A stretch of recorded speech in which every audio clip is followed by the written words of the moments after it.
Hi friends, welcome to RK family vlogs. இந்த video Friday Saturday எடுத்தது. இந்த 2 நாள் எப்படி போச்சு அப்படின்றத இந்த விலாகில் பார்க்கலாம். வீடியோக்குள்ளே போகிறதுக்கு முன்னாடி இப்போ தான் நம்ம சேனல் ஃபஸ்ட் டைம் பார்க்குறீங்க அப்படின்னா சேனலை மறக்காமல் சப்ஸ்கிரைப் பண்ணுங்கள். அப்படியே பக்கத்தில் இருக்க பெல் பட்டன் கிளிக் பண்ணுங்கள். அப்போ தான் நான் வீடியோ போட்டதும் உங்களுக்கு நோட்டிஃபிகேஷன் வரும். வீடியோவை மிஸ் பண்ணாமல் பார்ப்பீங்க. வாங்க இப்போ விலாகை கண்டினியூ பண்ணலாம். காலையில் எழுந்திரிச்சு என்ன சமைக்கிறது அப்படின்னு ஒரே யோசனையாக இருந்தது. நேற்று வச்ச குழம்பு அப்படியே இருந்தது. அதனால் சரி, பிள்ளைங்களுக்கு டிஃபன் பாக்ஸுக்கு மட்டும் தக்காளி தொக்கு செஞ்சு கிளறி கொடுத்து விட்றலாம் அப்படின்ட்டு தக்காளி தொக்குக்கு ரெடி பண்ணிவிட்டு கூடவே உருளைக்கிழங்கு ஃப்ரைக்கும் ரெடி பண்ணிட்டேன். முதல் நாள் சுண்டல் குழம்பு வச்சுருந்தேன். அது அப்படியே இருந்தனால காலையில் தோசை ஊற்றி சுண்டல் குழம்பு சூடு பண்ணி சாப்பிட்டாச்சு. பாய் பாய். இன்றைக்கி நானும் கமலும் கொஞ்சம் லேட்டாக தான் கடைக்கு கிளம்புனோம். இங்கே ப்ரொடக்ஷனில் நேந்திர மிக்ஸுக்கான ப்ரிப்ரேஷன் ஒர்க் போயிட்டுருக்கு. ஆல்ரெடி ஒரு பேட்ச் அரைச்சிட்டு வந்து ஆறிட்டுருக்கு. இது அடுத்த பேட்சுக்கான ப்ரிப்ரேஷனு. நேந்திர மிக்ஸுக்கு நேந்திரங்காயை தோல் சீவிட்டு அதை நல்லா ஸ்லைஸ் பண்ணி சன்ட்ரை பண்ணி அதுக்கப்புறமா அது கூட பாதாம், பிஸ்தா, முந்திரி, ஏலக்காய்லாம் சேர்த்து பவுட்ரு பண்ணுவோம். இது பேபிஸ் வெயிட் கெயினுக்காக கொடுக்குறது. சத்து மாவு மால்ட்டு மாதிரியே நேந்திர மிக்ஸும் டாப் செல்லிங் ப்ராடக்டில் ஒன்று.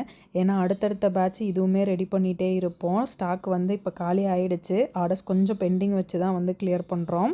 நேந்திர மிக்ஸை 8 மாதம் கம்ப்ளீட்டான குழந்தைங்கள்லேருந்து கொடுக்கலாம். நாட்டு சக்கரை சேர்த்து களி மாதிரி செஞ்சு கொடுக்கலாம். களி சாப்பிட மாட்டேன்ற குழந்தைங்களுக்கு நம்ம பேன் கேக் மாதிரி ரெடி பண்ணி கொடுக்கலாம். இல்லாட்டி இட்லி தோசை மாவு கூட மிக்ஸ் பண்ணி, சப்பாத்தி மாவு கூட மிக்ஸ் பண்ணி அந்த மாதிரியும் நம்ம ரெடி பண்ணி கொடுக்கலாம்.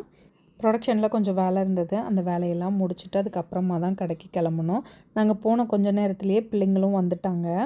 ராஜேஷ் கிச்சனில் இந்த வருஷம் தீபாவளிக்கு ஸ்வீட் பாக்ஸ் லான்ச் பண்ணலாம் அப்படின்னு ஒரு ஐடியா. ஸோ அதுக்கான ப்ராசஸ்லாம் போயிட்டுருக்கு. பாக்ஸ் ரெடியாகி வந்துருச்சு. அது வீடியோ ஷூட் பண்ணலாம் அப்படின்னு கொண்டு வந்து வச்சுருந்தோம். கண்மணி அதை பார்த்த உடனே ஓப்பன் பண்ணி எடுத்து சாப்பிட போயிட்டா. பாப்பா நோ, வீடியோ ஷூட் பண்ணணும், அப்புறமா சாப்பிட்டுக்கலாம் அப்படின்னு சொல்லிட்டு அவள்கிட்ட வாங்கி வச்சோம். ஸ்வீட் பாக்ஸை பார்த்த உடனே அப்போ தீபாவளிக்கு ஆஃபர் போடலையா, என்ன ஆஃபர் போட போகிறீங்க அப்படின்ற கேள்வி வந்துருச்சு. என்ன பிள்ளைகளா, கஸ்டமர் கேட்குறதுக்கு முன்னாடி நீங்கள் கேட்குறீங்கன்ற மாதிரி இருந்தது. பாப்பா, தீபாவளிக்கு ஆஃபர் என்னது? கையல் வாங்கினா கண்மணி ஃப்ரீ. ராஜேஷ் கிச்சனில் இது வரைக்கும் கொடுக்காத ஆஃபர் தீபாவளிக்கு. இந்த தீபாவளிக்கு நீ தானே ஆஃபர்னு கேட்ட.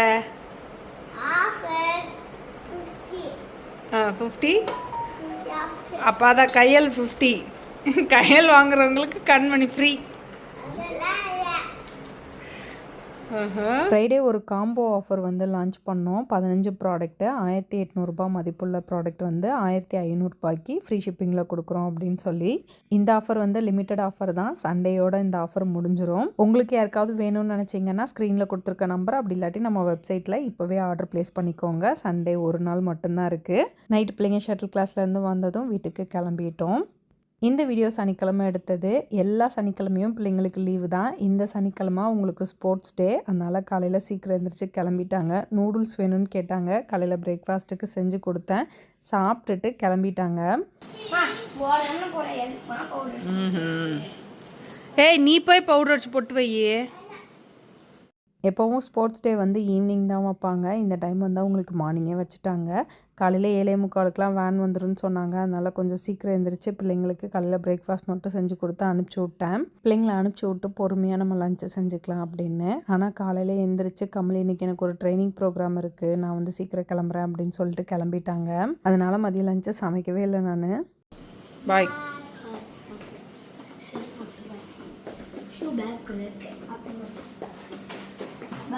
பாய். இன்னும் வேன் வரலையா? 7:45ன்னாங்க, இன்னும் வரல. சரி, வரும். நல்லா பண்ணுங்க. பாய். பிள்ளைங்களை ஸ்கூலுக்கு கிளப்பி விட்டு நான் ஒரு டீயை வச்சு குடிச்சிட்ருக்கேன். கமல் வந்து இன்றைக்கி ஒரு ஃபுல் டே ட்ரைனிங் இருக்குது அப்படின்னு சொல்லிட்டு சீக்கிரமே கிளம்பிட்டாங்க. ஆக்சுவலாக அந்த ட்ரைனிங்க்கு என்னையும் வா அப்படின்னு தான் கூப்பிட்டுருந்தாங்க. பிள்ளைங்களுக்கு ஸ்போர்ட்ஸ் டே, 2 பேரும் போயிட்டோம் அப்படின்னம்னா கண்டிப்பாக அழுவாங்க. ஆல்ரெடி அழுதுட்டாங்க. 2 பேருமே போகிறேன்னு சொல்கிறீங்க, யாராவது ஒருத்தர்னாச்சும் வந்தால் என்ன அப்படின்னு.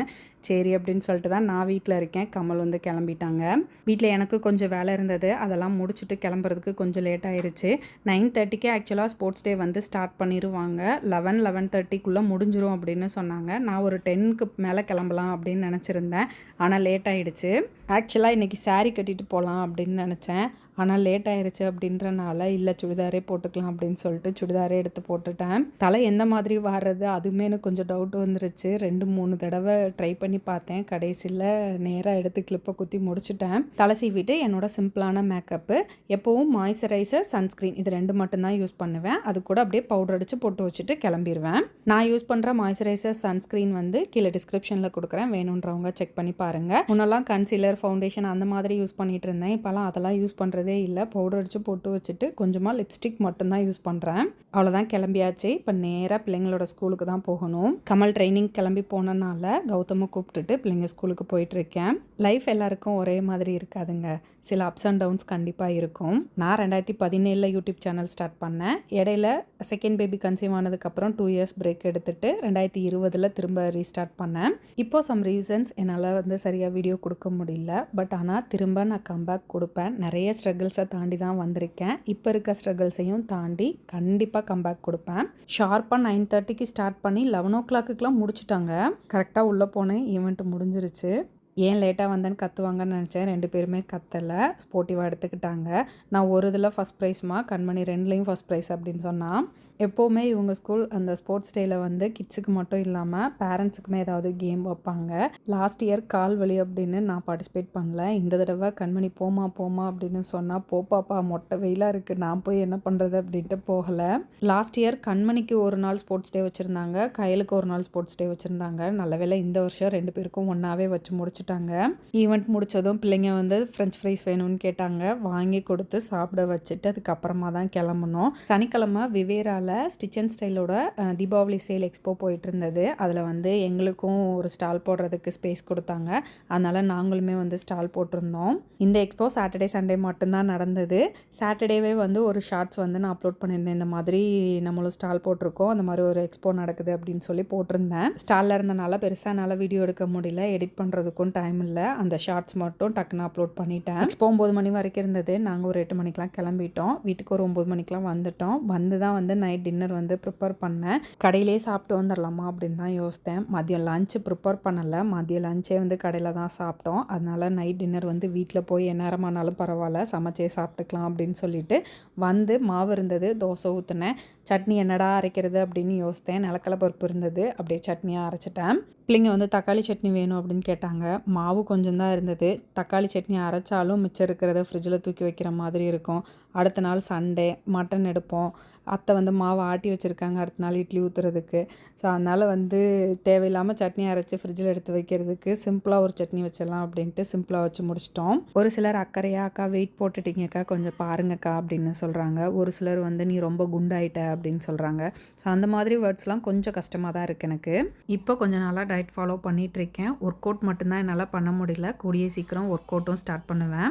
நான் சொன்ன மாதிரி தான் லைஃப் எப்பவும் ஒரே மாதிரி இருக்காது. கண்டிப்பாக அப்ஸ் அண்ட் டவுன்ஸ் இருக்கும். எப்படா இவங்க கீழே விழுவாங்க, இவங்களை குறை சொல்லலாம் அப்படின்னு தான் உலகம் காத்துட்ருக்கோம். குறை சொன்னாலும் அதை காதில் வாங்கிக்காமல் நம்ம வேலையை நம்ம பார்த்துக்கிட்டே இருக்கணும். அவ்வளோதான், இந்த விளாக் இதோட முடிஞ்சது. இந்த வீடியோ உங்களுக்கு பிடிச்சிருக்கும் நம்புகிறேன். பிடிச்சிருந்தால் லைக் பண்ணுங்கள், மறக்காமல் சேனலை சப்ஸ்கிரைப் பண்ணுங்கள். அடுத்த வீடியோவில் பார்க்கலாம். அது வரைக்கும் பாய்.